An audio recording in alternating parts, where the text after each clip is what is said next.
요 정도 영상 10분짜리 하나 들어둬도 어지간한 제재 투자자들보다도 많이 아시는 거예요. 왜냐하면 제가 17년 넘는 노하우를 꾹꾹 눌러 담아서 깔끔하게 정리해서 먹기 좋게 상차려 드렸으니까요. 재건축 너무 좋죠. 여러분, 재건축하고 재개발 중에서 오늘은 재건축 이야기를 할 거예요. 그냥 아주 쉽게 말씀드리면 재건축은 아파트를 새로 짓는 거, 재개발은 빌라, 단독주택을 새로 짓는 거, 요 정도까지 알고 계시면 90점. 이제 거기다가 정비 기반 시설이 양호하다, 정비 기반 시설이 불량하다, 요런 말이 나오는데 어려운 말. 쉽게 설명드리면 동네가 살기 좋다. 길도 넓고 공원도 있고 공용주차장도 있고, 그래서 방배동 가보면 다 단독주택이에요. 빌라도 있고. 그런데 다 재건축이죠. 방배동을 누가 못 사는 동네라고 하겠습니까? 쉽게 단독주택 재건축을 볼 수 있는 방배동이 있고요. 대부분은 빌라나 골목이 좁고 단독주택이 있고 막 이런 곳 있죠. 소방차도 들어가기 힘든 곳, 그런 곳이 재개발이에요. 그럼 오늘은 그 중에서 동네도 살만한 재건축에 대해서 이야기할 건데, 근데 이런 거 제가 최근에 계속 임상 다니면서 이런 거 모르고 하시면 참 위험한데, 그런 생각 들어서 이거 알려드려야겠다. 그래서 오늘 영상은 이런 겁니다. 이런 재건축 모르고 하시면 정말 위험합니다. 그 포인트 3가지 찝어서 알려드리겠습니다.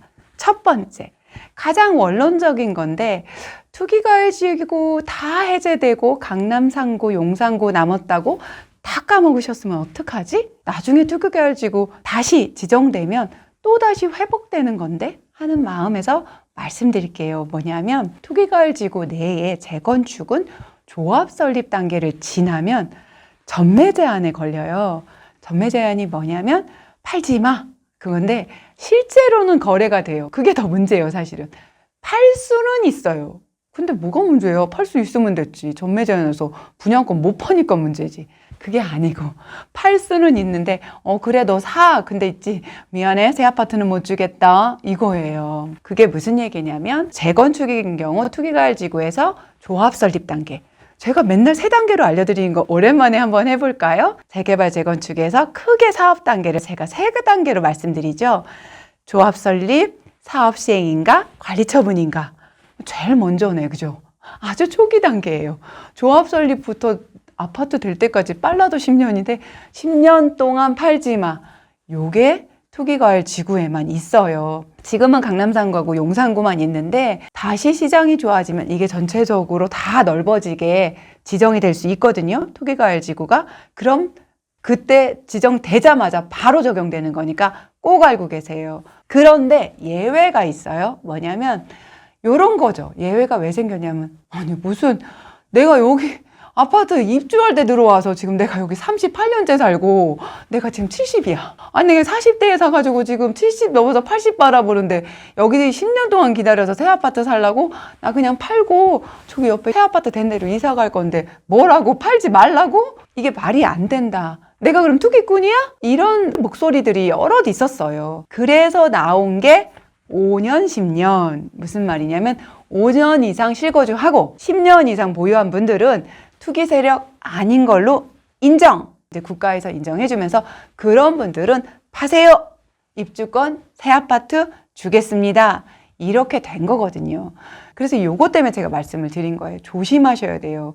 제가 이건 진짜 조합에서 들은 얘기인데, 제가 물건을 브리핑을 받고 이 물건에 대해서 조합 입장을 좀 듣고 물건에 문제가 없는지 확인하러 들렸는데, 그 조합에서 그러는 거예요. 아니 5년 거주 10년 보유라고 그냥 제발 중개소에서 얘기 듣고 거기서 바로 계약서 쓰지 마세요. 조합에 들리셔야 된다니까요. 내가 진화했는지 알고 계셨나 그분이? 여기다 방송 좀 해주라고? 여러분한테 방송합니다. 제발 조합에 들려서 확인하세요. 진짜 있었던 일인데, 믿고 계약금 다 보내고 잔금 다 하고 조합에 오셨어. 조합에 와가지고 이제 제 명의로 이렇게 주세요. 잔금 했으니까. 봤더니 안 되는 거야. 5년 실거주 10년 보유가 아니어서 조합원 지위 양도가 안 되고 입주권 새 아파트 난리가 나고 울고불고 난리가 났죠. 조합에서 이거 울고불고 사정한다고 줘요? 아니요, 절대 못 주죠. 그래서 어떻게 하시면 되냐? 계약금 넣기 전에 조합에 먼저 들리세요.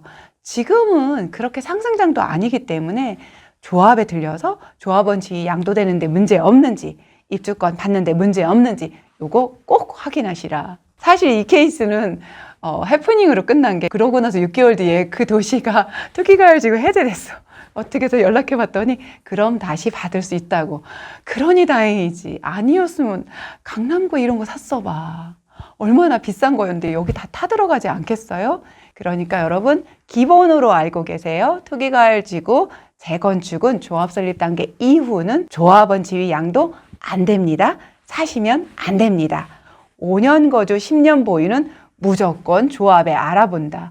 저 조합에서 그날 커피 한 잔 안 얻어 먹었습니다. 여러분을 위한 거예요. 재건축 이런 물건 위험하다. 두 번째, 1대1 재건축. 이게 사실 그전에는 그렇게 위험하지 않았어요. 대부분 1대1 재건축을 하는 건 고급화 전략으로 일반 분양 까짓 거 200개 안 해.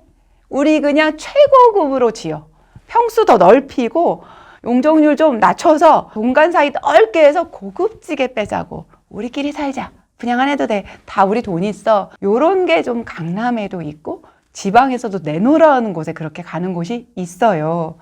그런데 문제는 뭐냐면 최근에 뉴스에도 그렇게 1대1로 가는 곳이 상승장에서 정말 잘 선택했다는 그런 메시지들이 계속 나오다가 최근에 뭐가 문제예요? 건축원가가 무섭게 올라가고 있잖아요. 그러면서 건축원가를 1대1 재건축은 조합원이 다 물어내는 구조거든요. 왜 그러냐고요? 그럼 이걸 설명을 드려야겠다. 재건축 사업, 재개발 사업, 사업이잖아요. 이 재건축 사업은 돈을 어디서 버냐면 이 사업에 이익이 나는 모든 것은 일반 분양이에요. 그래서 일반 분양가를 높게 받고 일반 분양이 높은 가격에 완판이 쫙 됐다. 그러면 사업이 너무 잘 돼서 비례율도 막 올라가면서 조합원들한테 무수한 혜택이 막 쏟아지는 거거든요. 그런데 일반 분양을 안 하기로 했어. 그 얘기는 뭐냐? 외부 수입이 전혀 없어. 비용을 조합원이 다 내야 돼. 그런데 건축원가가 계속 오르고 있네? 어떻게 되겠어요? 그 비용을 계속 내야 되고. 그런 거 보셨죠? 이거 부산에도 있었는데 입주할 때 돼가지고 건축비 너무 많이 하셨으니까 몇백억 더 내나? 난리 난 거 아시죠? 그런 일이 만약에 1대1에서 있어 봐요. 그래도 일반 분양 선방한 곳들은 일반 분양 수입으로 어떻게 메꿔볼 수라도 있어. 우리끼리 하고 있는데 갑자기 세대당 한 3억 정도는 더 내셔야 되겠어요? 이러면 정말 폭탄 떨어지는 거죠. 이미 그런 걸 사고 계신 분들까지는 모르겠지만 새롭게 투자를 하거나 그런 곳에 내 집 마련 혹시 생각하신다면 저는 말리고 싶습니다. 앞으로 얼마나 더 많은 비용이 들어갈지 모릅니다.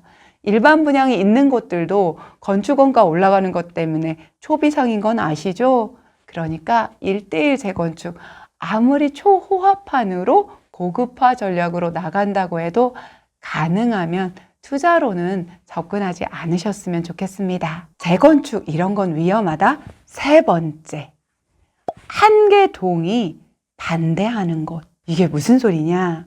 여러분이 어디 가서 조합 설립되기 전 단계, 그렇지만 동의율이 너무 많이 올라 있어서 금방 조합 설립 될 거래. 그러니까 여긴 괜찮겠지? 동의율이 90%가 넘어. 이건 완전 대박이야. 94점 몇 프로래. 이런 경우, 이것도 제가 진짜 봤던 경우예요. 그러니까 이런 게 다 제가 임장을 가서 봤으니까 여러분한테 드리는 건데 흔하지는 않지만 있어요. 근데 몇 가지만 물어보면 간단하게 체크하고 스킵할 수 있는데 뭐야? 94%? 그냥 대박인걸? 하고 매수하는 순간 속 썩을 수 있어요. 재건축에는 이런 조건이 있거든요. 조합 설립할 때 한 개 동마다 동의율을 따로 집계를 해요. 재건축 전체 단지의 4분의 3, 그러니까 한 75% 이상의 동의가 돼야 되는 건 재개발하고 똑같아요. 요거는 같은데 재건축 아파트에만 있는 게 뭐냐면 한 개 동마다 동의율을 또 얻어야 돼요. 어떻게? 50% 이상. 1동부터 15동까지 있어. 그런데 그 매 동마다 50% 이상 동의가 나와야 되는데 제가 갔던 단지 정말 입지 좋아요. 역 바로 앞에서 진짜 단지도 크고 주변에 학원거랑 너무 잘 돼 있는데 한가운데 있는 동이 55%가 반대하는 거예요. 그래서 조합 설립을 몇 년째 못하고 있는데 그걸 제가 어떻게 알았냐고요? A부동산에 들어갔는데 소장님이 여기 지금 가격은 눌려 있고 지금 95% 가까이 왔다. 지금 거의 다 됐다. 막 이러시면서 동의율이 소장님 90% 넘으면 끝난 거거든요, 사실. 그래서 이제 다른 곳을 한번 들려봤더니 소장님이 되게 그곳에 오래 계신 분 같았는데 이렇게 얘기를 하시더라고요. 아, 여기 속 썩어 하지 마. 이러면서. 근데 이거 소장님이 이런 얘기 진짜 해줄까 싶은데 해주는 분 있어요. 그분이 이렇게 얘기하시더라고요. 7동이 동의율이 지금 거기 김간애하고 박간애하고 친구인데 거기 투자한 사람이 있어갖고 몇 채를 샀대. 그러면서 반대를 하는데 그 표 때문에 50%가 안 나와. 그래서 조합 설립을 지금 2년 6개월째 못하고 있어. 그리고 맨날 거기 술 친구야. 맨날 만나서 술 마셔. 가망 없다니까. 거긴 여기서 뼈를 묻는데야. 우리도 먹고 살아야 될 거 아니야. 그러면서 아주 속 얘기를 하시는 분이 있었어요. 그래서 저도 이게 아주 예전 일이어서 그 뒤로는 재건축은 꼭 특별히 반대하는 동이 있는지 없는지 물어보고 혹시 사무실에서 중개사무소에서 얘기 안 하시잖아요. 그럼 추진위원회 사무실 같은 데 살짝 들려서도 여쭤봐요. 그러면서 그쪽에서 좀 솔직히 말씀을 해주시는지 제가 매수 생각이 있다 이런 얘기하면서 또 어떤 데는 그런 분도 있었어요. 거기 동 매수 나오면 좀 제발 사서 동의 좀 해달라고 이런 얘기도 하시는 곳이 있는데 이게 진짜 대한민국에서 저 아니면 아무도 얘기 못 해줄걸요? 사실 그러니까 조합 설립 단계 되면은 속 썩을 일 없어요. 근데 조합 설립 직전이다. 93%다. 이럴 때 바로 계약서에 도장 찍고 바로 띡띡띡띡띡 가계약금 보내기 전에 여기저기 한번 물어보고 중개소장님한테도 한번 물어보세요. 혹시 동 하나에서 50% 이상 반대하는 곳 없나요? 그러면 조합 설립 안 되잖아요. 이 부분도 확실하게 물어보시고 소장님이 지식이 있어서 알면 얘기를 해주고 모르는 분은 또 몰라서라도 말 못 해주면 특이하게 가볍게 걸으세요. 동 한 곳에서 반대율이 높아서 진행이 안 되는 거라면 계약은 무효로 한다. 이렇게 하셔도 돼요. 충분히 효력이 있을 수 있거든요. 중요한 건 여러분이 이런 게 있다는 걸 아느냐 모르냐입니다. 알면 어떻게든 걸러내시는 방법 똑똑해서 찾아내실 수 있습니다. 재건축, 입지 좋은 곳에서 하니까 너무 좋죠. 그런데 위험한 포인트, 진아이스가 3개 뽑아봤습니다. 정리해볼까요? 이런 재건축 위험하다. 첫째, 투기과열지구내 조합 설립 이후에 재건축 조합원 지위 양도 안 된다. 5년 거주, 10년 보유, 조합에 꼭 확인하시라. 아닐 수도 있더라. 두 번째, 1:1 재건축. 모든 비용을 조합원이 내야 되기 때문에 건축 원가가 급격하게 상승하는 요즘 같은 시장에서 위험하다. 투자로 권하지 않는다. 세 번째, 전체 단지 동의율 90% 넘어도 한 개 동에서 50% 이상 끊임없이 반대한다면 이런 단지는 가볍게 스킵하시라. 오늘 재건축 위험한 거 가볍게 걸러내는 거 요 정도 영상 10분짜리 하나 들어둬도 어지간한 제재 투자자들보다도 많이 아시는 거예요. 왜냐하면 제가 17년 넘는 노하우를 꾹꾹 눌러 담아서 깔끔하게 정리해서 먹기 좋게 상차려 드렸으니까요. 제가 차려드린 맛있는 밥상 또 간식상 늘 받아보시려면 아시죠? 구독, 좋아요, 알림 설정에 댓글로 저하고 소통하면서 즐겁게 가볼까요? 오늘도 미라클